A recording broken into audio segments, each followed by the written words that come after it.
yeah, in the world of filmmaking, parody is kind of a dying art.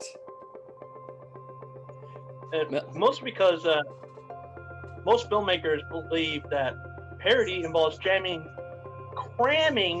a ton of references in a movie, thinking that will make a movie funny. Not realizing that the best part of a parody is unscrewing what makes the film or the parody that is based off of work and just turning on its head. For example, how do you move out of a castle? Well, you put the castle on wheels and move it. Yeah. Let's see. How do you do a trick arrow shot when someone, I don't know, decides to knock your footing out, off balance? Why, you give that arrow a mind of its own. Exactly. And so that's the best thing that Mel Brooks has ever done. Like, he knows how to make parody work. Going Blazing Saddles, Spaceballs, freaking Youngstein, which was my first one. Young Frankenstein, and some of his lesser known ones, which of course I own. Are you really that shocked? High Anxiety, Alfred Hitchcock, silent movie. You can guess what genre of film that does. Mostly the slapstick silent movies of Buster Keaton and Charlie Chaplin. Oh yeah, but with Men in Tights, well, no. How do you make it funny, but based on a Robin Hood tale, and you just make it a parody and comedy? Well, you make it a screwball comedy. Well, that, and when you only have one source material that has apparently a lot of material for it, Prince of Thieves, starring Kevin Costner. Yep. Which there's that apparently that joke was not only good in America, it also decided to led itself to a few dubs. When the film was dubbed, they had other ways of poking fun at Costner's role in Robin Hood. That is the one with Alan Rickman that says, "I'll dig your heart out with a spoon." I don't know, but it must be, since I know Alan Rickman was in that movie. Sweet. But yeah, like what you were saying, Tyler, like, what else can you make fun of it? Well, there's names. Blinken, Achoo, Latrine. The Sheriff of Rottingham. Yeah. Who honestly might be one of my favorite villains in any story. Bar Mildew. Comedic villains, or like comedic villains. The Sheriff of Rottingham is probably my favorite. Over that boy hand. And his ultimate demise is the best of all. I don't know if that should count as lucky or unlucky, depending on whose perspective. Which one are you talking about? Being run through with a sword, or exchanging a lifesaver, to be married to the witch, or technically the castle cook. The witch. Again, depending on whose perspective. Well, technically, they would both get impaled. Shit. Whoa, Ian! Ooh, good one. But Ian, coming in out of left field with a joke like that. I'm back in true form once again. Hey, that witch would be far away from the Sisters of Hocus Pocus. Well, at least she doesn't sing. Oh, jeez. I mean, okay, had Hocus Pocus come out, I'm pretty sure she would have. Maybe. Yeah. So yeah, Sheriff of Rottingham is a pretty funny villain. actually even funnier than my first Robin Hood movie, which was the Disney one. You know, the animated one where they're all animals. Yeah, Robin I haven't Hood seen was that on in what so was on. freaking long. You hadn't seen that? Yeah. He was funnier It had, than, it had excuse me. the catchiest tune. It had a catchy Mumford and Sons covered one of the songs. Can you believe that? No. And anyway, all right, so anyway, yeah. It's funny. The king in the animated Robin Hood was funny because of if any of you have seen the movie, you know what I'm talking about. For those who haven't, you have a lion who sucks his thumb whenever the thought of disappointing his mother comes to mind. Mommy. It still makes me laugh. But Yeah. but the sheriff is funny in how much of a bumbling fool he is, and tries to come off as like all suave, all royal. Oh yeah. But so many jokes. The best jokes in this are the fourth wall ones. Oh God, I love fourth wall man. jokes. I love The fourth script, when they're done right. yeah. The script says I get another shot. Everyone pulls out their scripts. Yes, he does. He does.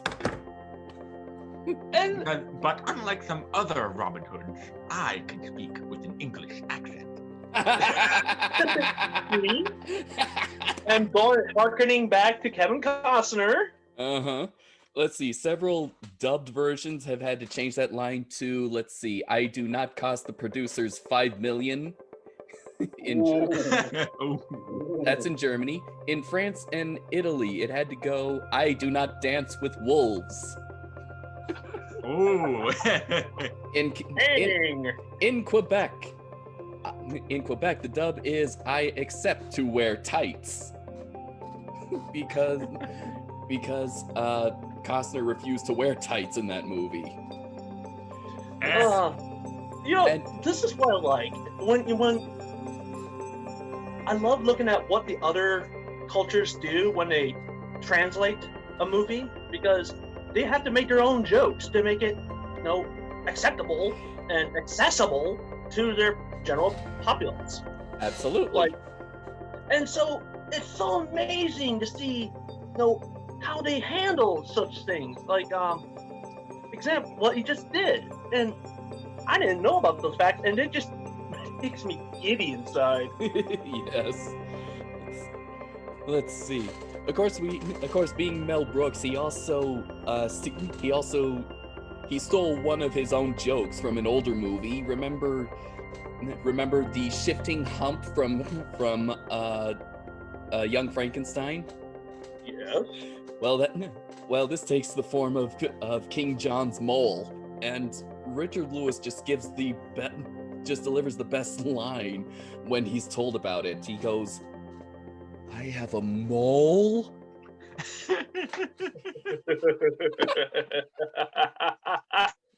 Yes. That's like the best delivery. But the King John's punishment is just as funny. I'm so glad that did not give me any trouble in middle school or high school. Oh. Right? Mm-hmm. And yes. all of the toilets in the land shall be known as John. No! Put him in the Tower of London. Make him part of the tour. So yeah, we get some. We even have Patrick Stewart makes a cameo as King Richard, who. Oh, King Richard. Who he's doing a Scottish accent because, once again, Sean Connery was King Richard in Prince of Thieves, and pretty much any role he takes, he refuses to change his accent. Just look at Highlander. Enough said. Okay. I'm pretty sure Sean Connery gets a pass because freaking Sean Connery, though. Yeah, but May he rest in peace. oh May he God, rest in yes. peace.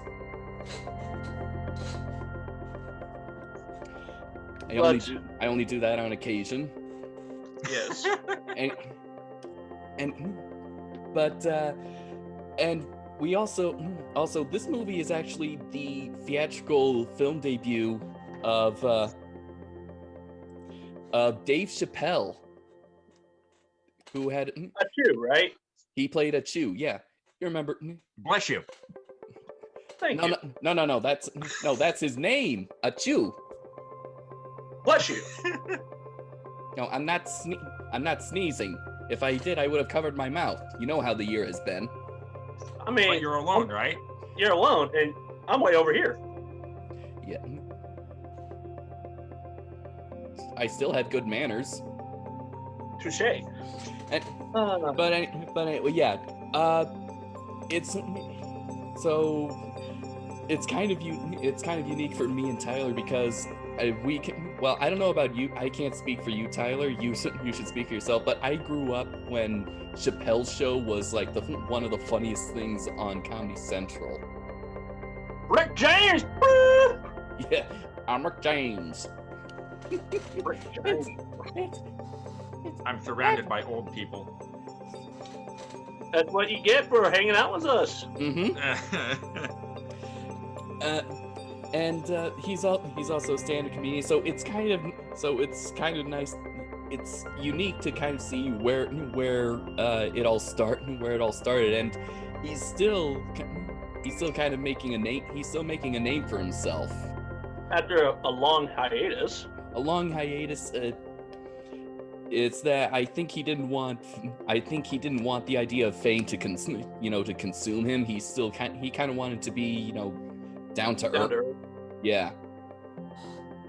But my favorite part of the movie, I'm going to get this out of the way. Little John. What Covering part the of bridge. John? Covering that bridge for a little toll. Oh boy.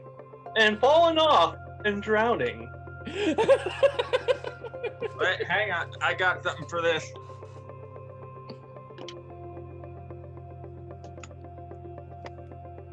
Oh shit! I challenge you to a duel. Hold on. You challenged me to a duel, you say. Yes. I will see your wooden pole.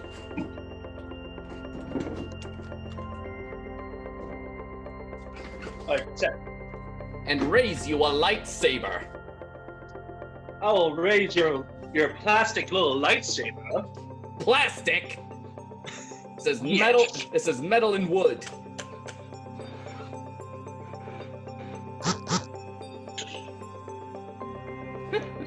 I'm scared. With- What you grabbing? Open. It's done. My soul.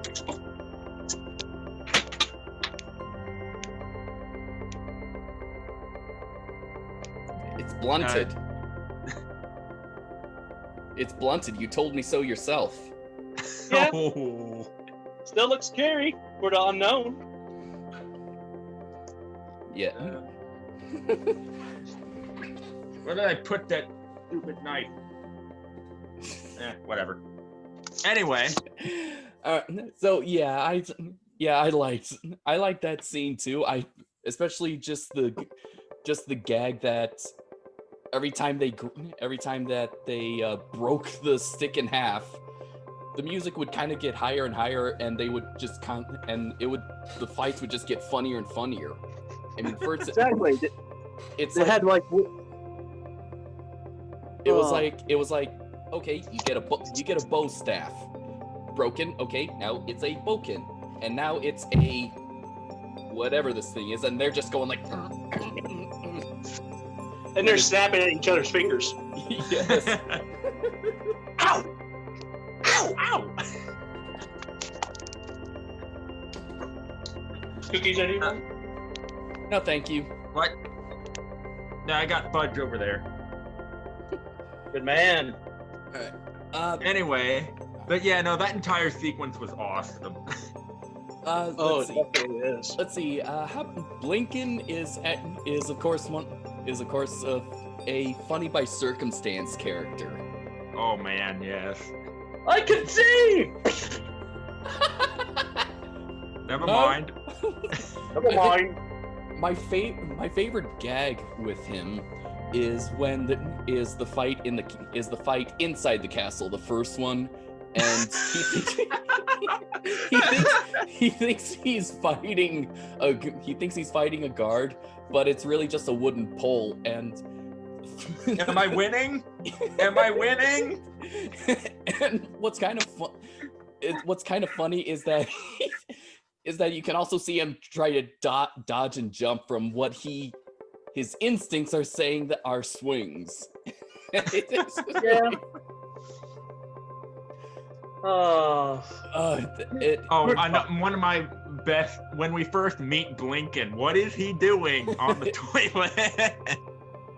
Well, his pants are down, and he's Reading the Times. no Sure. Yes. Whatever the times are in good old England. I'm pretty sure the England Times. It's just the Times. No, it's just the Times. But, other Really? fun... No, bless you for that. That was an actual sneeze. I didn't hear wouldn't it. have been funny. Yeah, and I'm deaf. Exactly.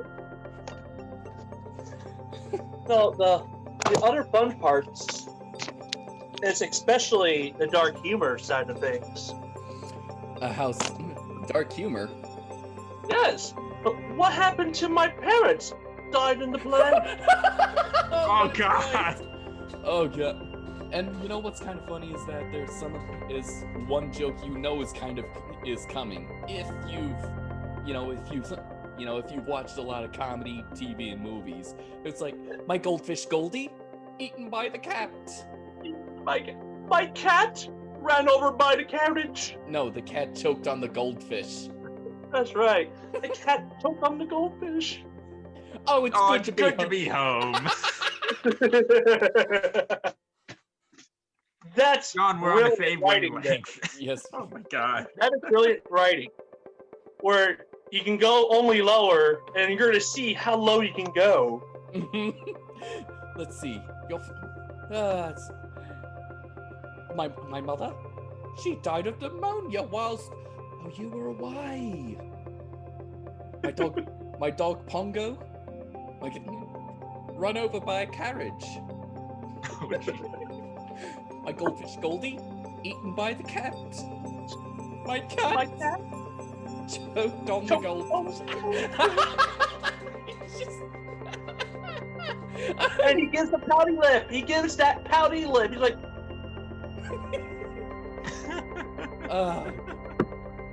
This yeah. movie. It's still great. like, to compare this movie to any other of Mel Brooks is kind of a crime of itself, because Mel Brooks excels at one thing. Each movie he makes is unique, specialized in its own thing. Mm-hmm. Like, I don't need to say anything more than looking at Young Frankenstein, Blaze Saddles, especially Blaze Saddles. Oh yes. I have yet to see that one. Let me guess, John, that's on the list now? Oh yes. Oh boy. You better believe it. Mm-hmm. Well, we still have a lot to get through. Everything else that's on the friggin' list. Yes, this list that we've referenced but never shown. Because we're really just making it Maybe up you as should we make go that along. Isn't that what we do all the time? Pretty much, yes. Yeah. But, you know, Alright, so Carrie Elwes. What's funny about Carrie Elwes is how his character, the character of Robin Hood, is just always in that has that heroic face on it. It's like he's just so calm. It's like so calm. And then in this movie, it dissects that so well when he tried to jump on the horse from behind. Yes. you know, Which is possible. I've done it. Yeah. When I first saw this movie, I always believed that, Carrie Ellis, Robin Hood, was just Wesley from Princess Bride, more heroic. But now you found out that Wesley from The Princess Bride is Robin Hood, but more heroic. Yeah. And the other jokes that we had, well, let's see, the chastity belt. It's an Holy chastity belt. Holy shit. Yes. Didn't think I'd forget that one.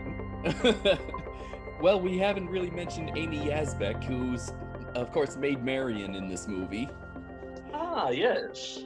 Who's the hopeless romantic, Hopelessly in love. Yeah. But I think Brunhilde is the one that is kind of adds some comedy to the role. Pretty much, Maid Marian is a sidekick to Brune. Mm-hmm. Like when they're falling off the balcony, onto the horse. When it's Brunhilde's turn, the horse just whinnies, going, "You have got to be kidding me!" Yes. He jumps down, horse steps to the side, And you hear, boom, and the stone slab is cracked. Yeah. Yeah. Oh God, yeah. I love it. I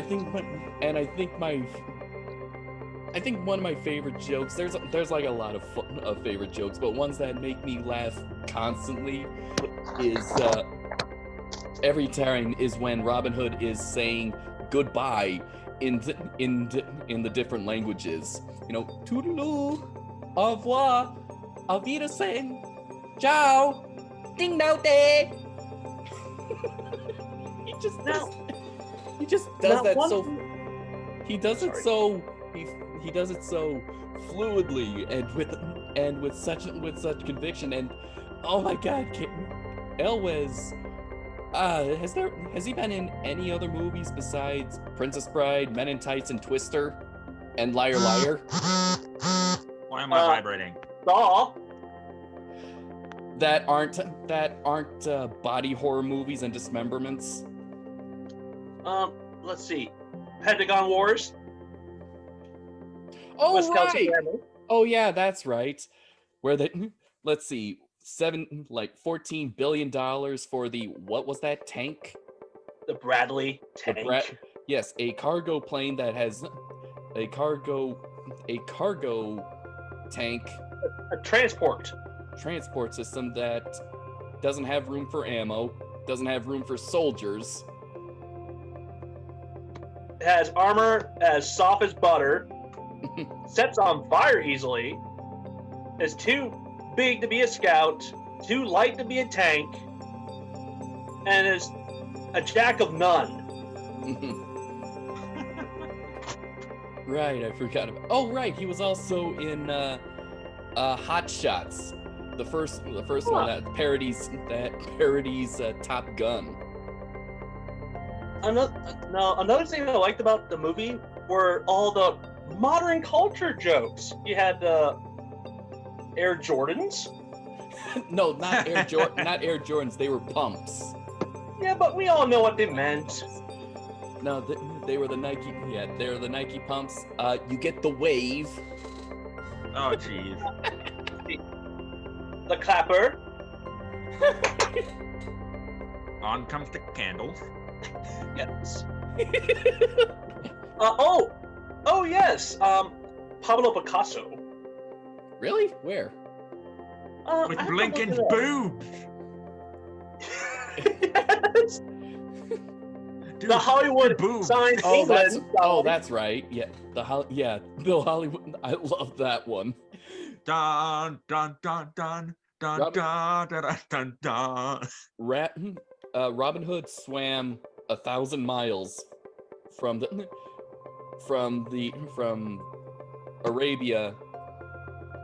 Saudi Arabia to England.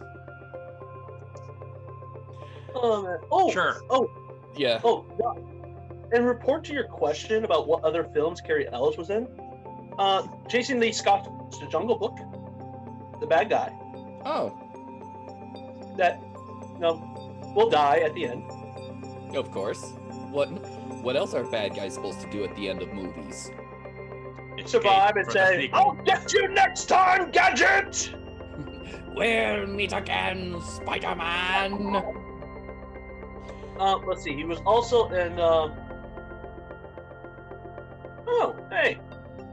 Hansel and Gretel Baked. Baked? Baked.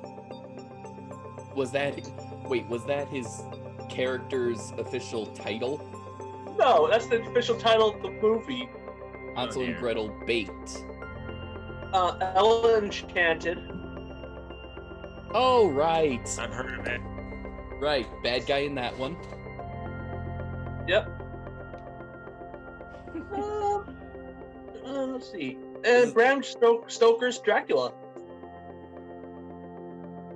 Oh, right. He was Tex. Mm-hmm. I forgot. All right. So, let's. All right. What? We've also forgotten about the man behind this whole thing, and behind so many great movies. The man himself, Mel Brooks. Yeah. As instead of being Friar Tuck, he's Rabbi Tuckman. Yes, and him and his wine and misleading the guys like, I want some. You have to get some circumcision. It's yes, yes. I take this little machine. I take your little thing. I stick it into this hole, and then knit the tip. Oh, the guy's like. And then of course I choose like, I forgot, man. I already got one. Christian. No, Yeah. No blinking. Oh. And I love how this movie begins because it dissects every medieval thing with an evil king ruling over the land with an iron fist, burning down the village. Yes, apparently in every movie involving Robin Hood, it's always got to be of archers shooting flaming arrows. Oh yeah. What happens and Mel Brooks decides to answer the question, where do those arrows go? To the village. and which gives us the line, "Leave us alone, Mel Brooks." Oh man. Love it. I love it so much. Oh hey, I just remembered. There is an actor we haven't mentioned that most people don't even realize he's in it. Who? Don DeLuise. Dom DeLuise, yes, Brooks's old comedy partner who plays Don Giovanni in parodying The Godfather. Yeah. Once again, modern media. Well, Godfather isn't even that modern. It's a 70s movie. I know. But it's widely accepted in pop culture, and I've even done that voice so many times. Buonasera. In all this time, we've been allies, England and Jersey. Can't say that. Jersey, England and Jersey. One of the great things that made my day when I was watching this movie, the villager training montage. Yeah. Oh God.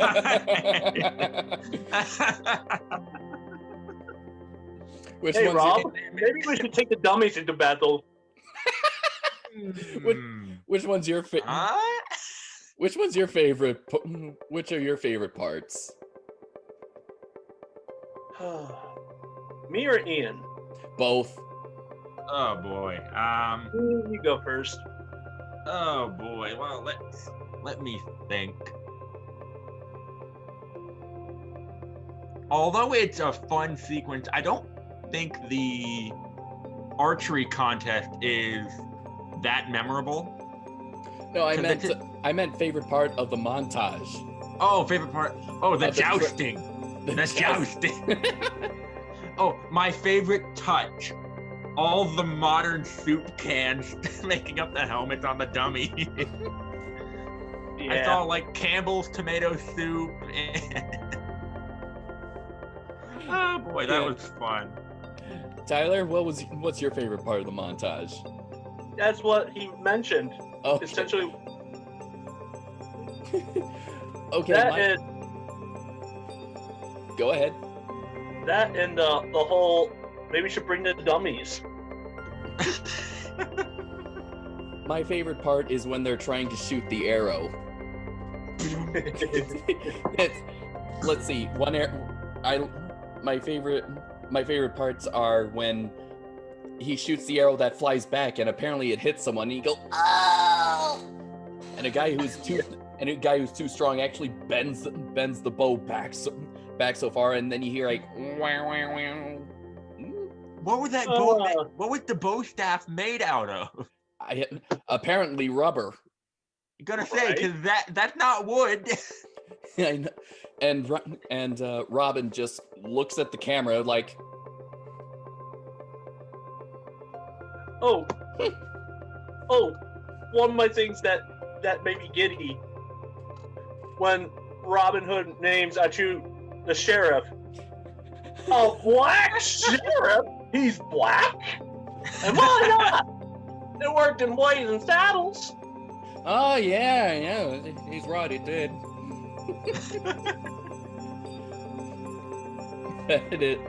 That's a good. He's black. I love that.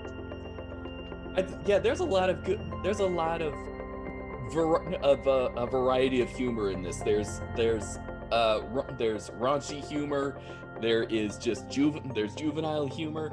There's even witty humor. I especially like the two that we haven't mentioned is, hey Blinken, did you say Abe Lincoln? And the other one is, yeah, and the other one is, there's a foul plot afoot. It's not mine feet, I just washed them. He dare the king of kings dare the king of kings dear. Let's see. Oh yeah, and of course physical comedy, such as like the sheriff of Rottingham being flung by a catapult. Yep. The strap on his saddle being sliced and falling in between the legs of a horse.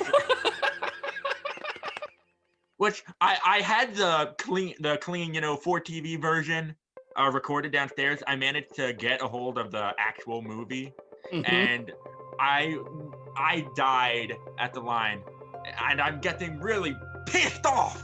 Really, you're between the legs of a horse. I'd be afraid of getting pissed on.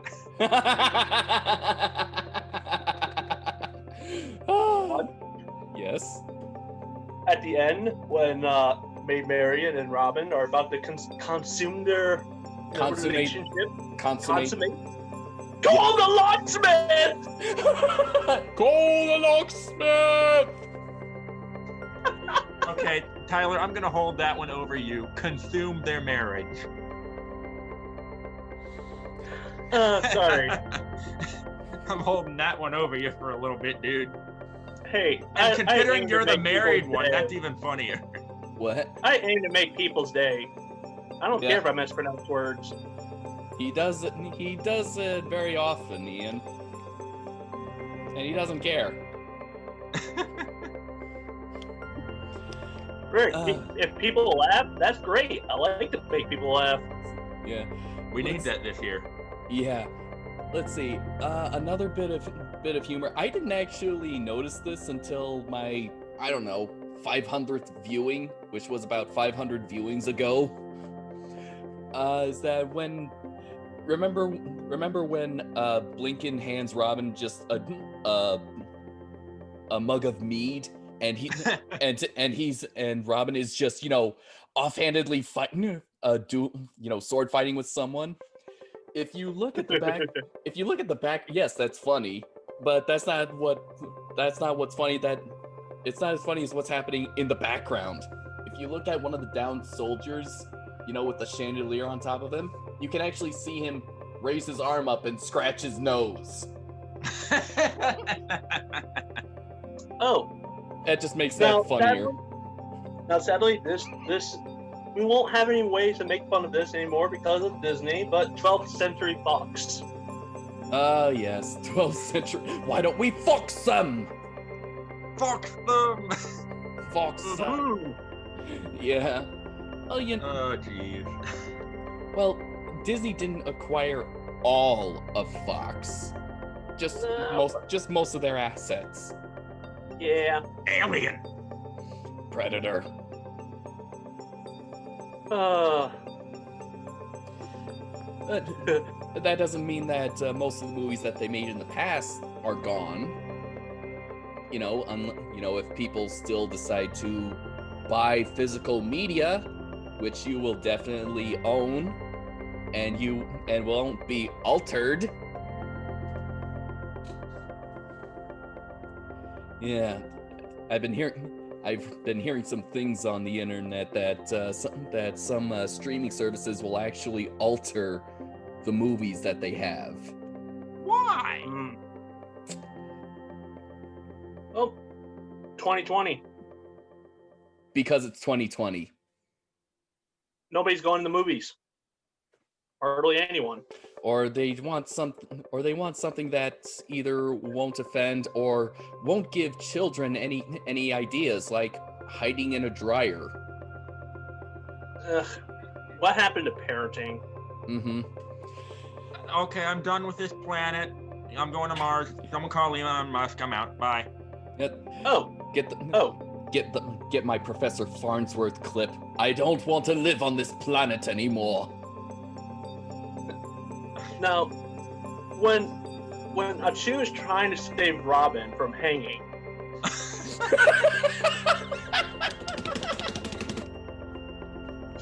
I meant to aim for the hangman. You do know that Hangman is the same Hangman from Blazing Saddles? Yeah. How are you, about a 16 and a half? Wait a minute.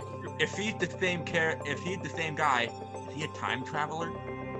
Maybe. Possibly. Is there a Mel Brooks universe? Mel Brooks cinematic universe? Mel Brooks cinematic universe. Start that. He already did when he mentioned Blazing Saddles.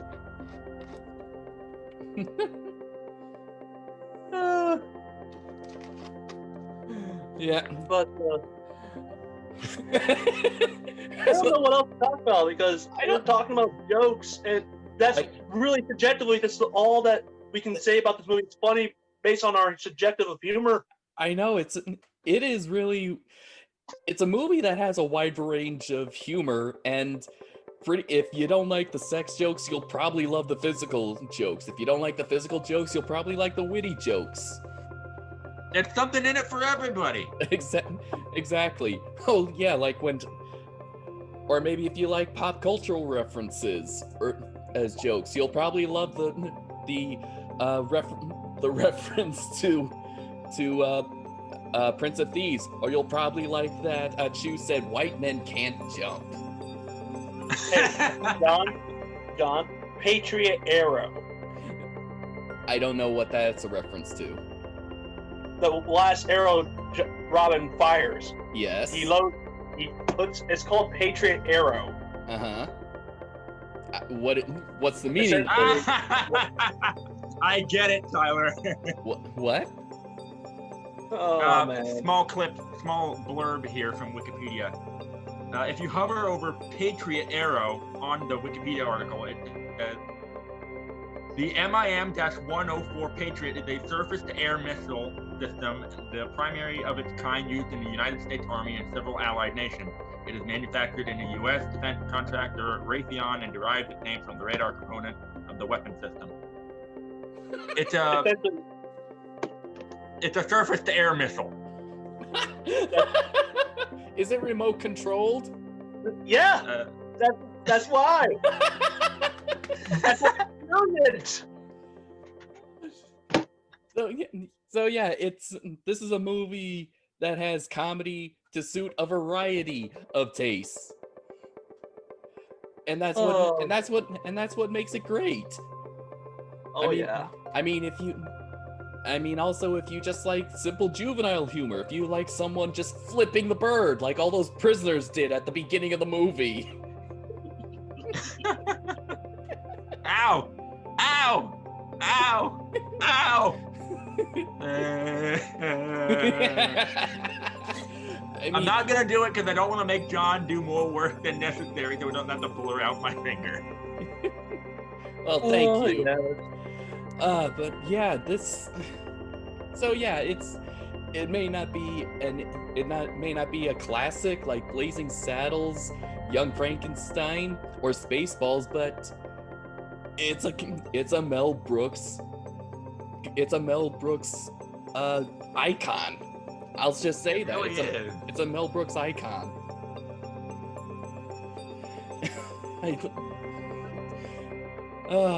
So yeah. So gentlemen, what rating should we give this out of 10 tights? 10 tights. Oh, that's not gonna be comfortable, John. I give it at least 7. 6.5 maybe. 6.5, 7 tights out of 10? Yeah. Okay. I mean, it's good, but compared to other Brooks's work. True. All right, Ian? I gotta say, maybe, 7.5 out of 10, because I love how it dissects, the classic tropes of a Robin Hood story and turns it on its head. I love the comedy, obviously, and there's something in it for everybody. It's mildly absurd, but it works. You don't got to take it seriously. And for me, I give it an 8 out of 10. Nostalgia does play a little bit of a factor into it, but that 8 tights out of 10, mostly due to nostalgia. But yes, the comedy there's so much variety to it. Every joke seems to land, and yeah, like we've all said, it doesn't take itself too seriously, which makes you don't have to take it seriously. So no. And if you're ever feeling down, pop it in, because that's what this is for. Absolutely. No. This is one of those, this is a pick-me-up movie. Now, on a side note, I found some information that would, make your guys' day. Ooh. So the role of Lil Jon was originally offered to Hulk Hogan.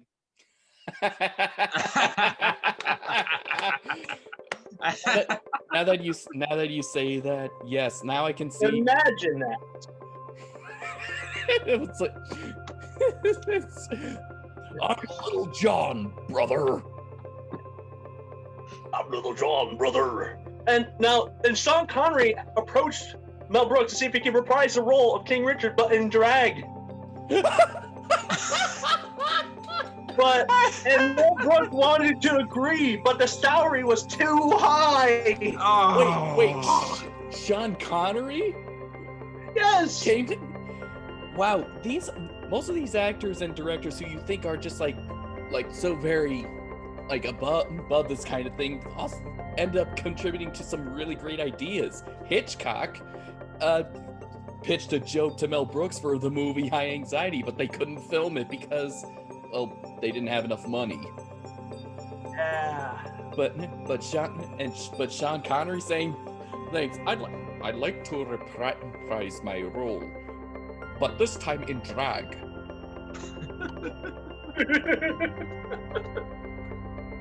And just think what could have been, what might have been. In another universe, maybe. Yes. Maybe, who knows, it might have propelled it to a higher standing. Maybe.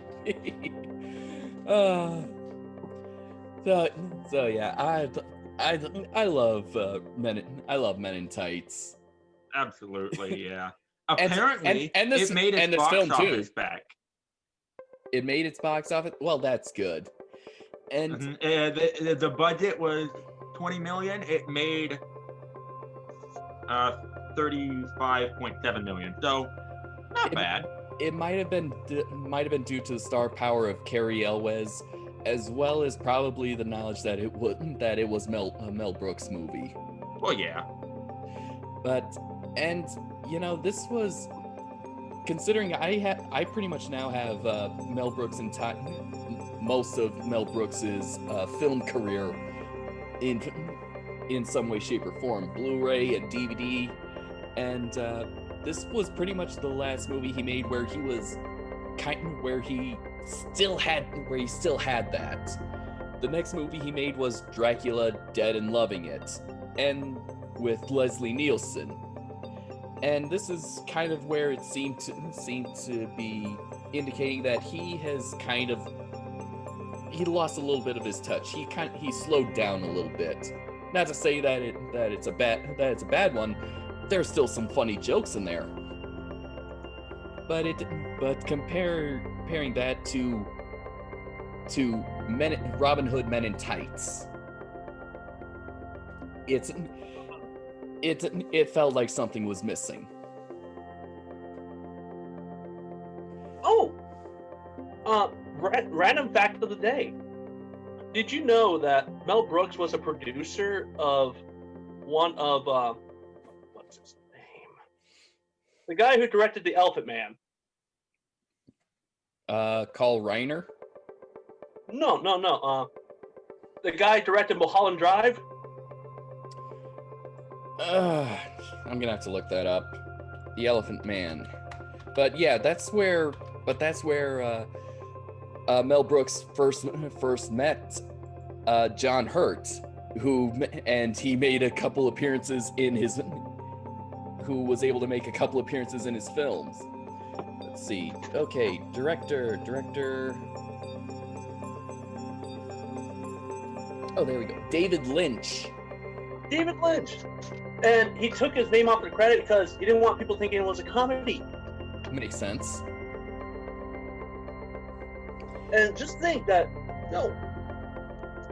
it's sad that, if Mel wanted to make a serious movie, he probably wouldn't be able to because people would go in with the wrong expectations. Yeah, pretty much. It's sort of like Wes Craven directing a romance movie, which he did. Yeah. He did. Yep, he did. Or like Stephen King writing The Green Mile.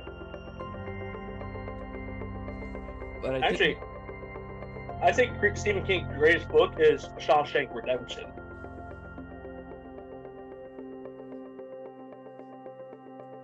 That's actually my favorite book. The only non-horror one. Green Mile is not really horror. No, it's not really horror.